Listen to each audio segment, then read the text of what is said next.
Spine অপারেশনের পর যে ধরনের লোকের মনে একটা ভীতি আছে যে স্পাইন অপারেশনের পরে রুগীর ব্যথা কমে না এবং রুগী পুরোপুরি সুস্থ হয়ে কাজে ফিরতে পারেন না।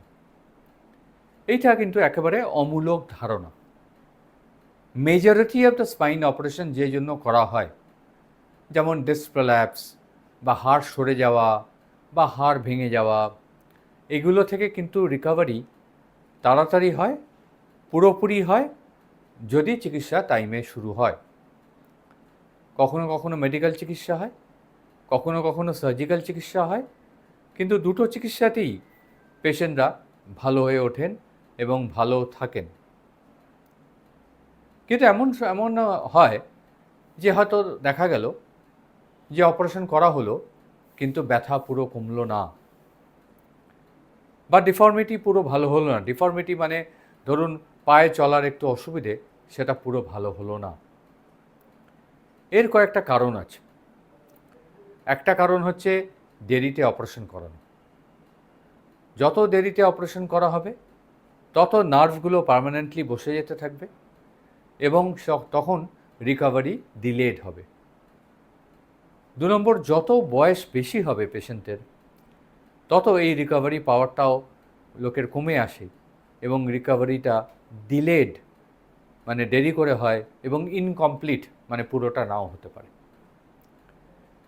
থার্ড ফ্যাক্টর হচ্ছে যদি সুগার থাকে, সুগার নার্ভকে এমন ড্যামেজ করে দেয় যে তাকে পুরোপুরি রিকভার করতে দেয় না। সুগার যাদের থাকে তাদেরও এই স্পাইন অপারেশনের পরে 100% রিকভারি করার একটা ডিফিকাল্টি আছে।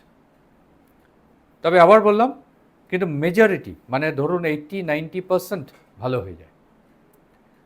10% যেটুকু অসুবিধে থাকে তাতে ডে টু ডে কাজের কোনো অসুবিধে হয় না, কিন্তু যে তীব্র ব্যথা যন্ত্রণা নিয়ে পেশেন্ট অপারেশন করিয়েছিলেন সেটা সব ক্ষেত্রেই কমে যায়।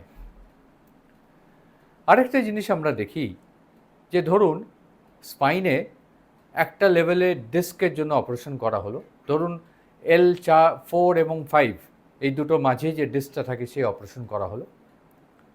আবার দুদিন পরে দেখা গেল, দুদিন নয় কয়েক বছর পর দেখা যাবে একই সিমটমস নিয়ে পেশেন্ট ফিরে এসছেন এবং এমআরআই করলে দেখা যাবে তার ওপরের লেভেলে মানে L3-4 লেভেলে ডিস্কের সমস্যা হচ্ছে। এইবার এটা কেন হয়? একে বলে adjacent segment disease.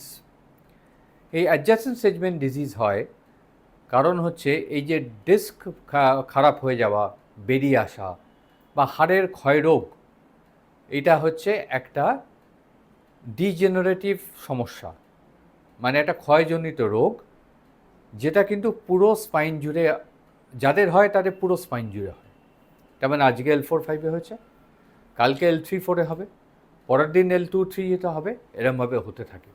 It is a progressive, চুল পাকার মতো স্পাইনটা আস্তে আস্তে নানা লেভেলে খারাপ হতে থাকে।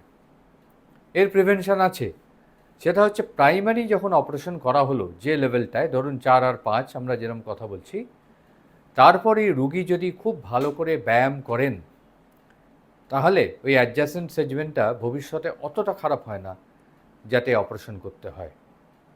তাই প্রাথমিক স্পাইন সার্জারি পরে ব্যায়াম করাটা খুব জরুরি।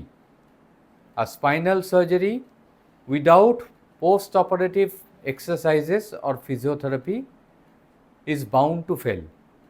মানে যদি স্পাইনের অপারেশন হয় এবং তারপরে যদি ব্যায়াম না হয় তাহলে কিন্তু স্পাইনের অপারেশনে পুরোপুরি সাকসেসফুল হয় না এবং অন্য লেভেলে রেকারেন্সের চান্স থাকে।